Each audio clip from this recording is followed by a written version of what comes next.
Mary Gibbs was born January 22, 1879, on a farm in Renville County near Atwater, Minnesota.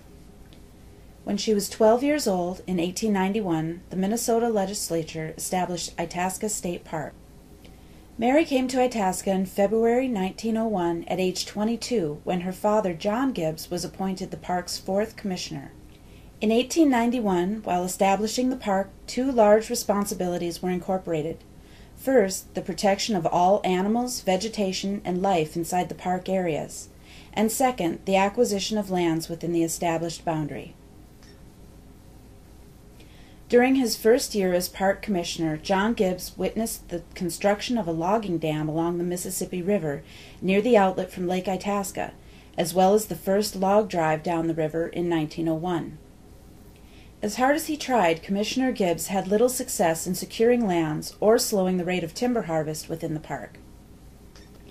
Over a period of years, the Attorney General, Wallace Douglas, had begun condemnation proceedings on the 160-acre parcel that contained the Mississippi headwaters at the outlet of Lake Itasca, in hopes that this would prevent construction of a logging dam there.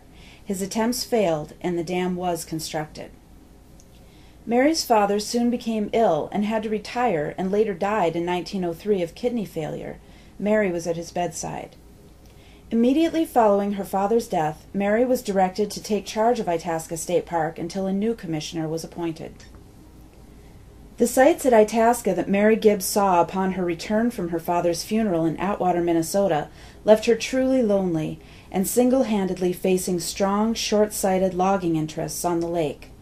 Mary wrote to Attorney General Douglas March 23, 1903, "The water in the lake is raising very rapidly.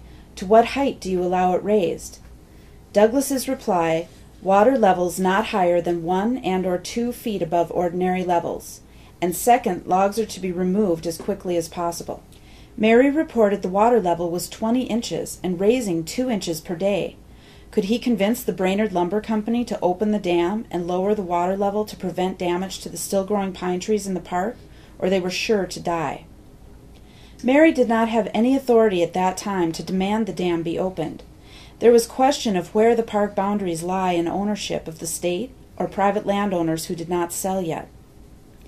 Douglas replied April 8, 1903, "Have contacted Mr. Snyder, the landowner, have purchased his property, and you now have the authority to open the dam. Lower the water levels and the logging will be complete in 2 weeks.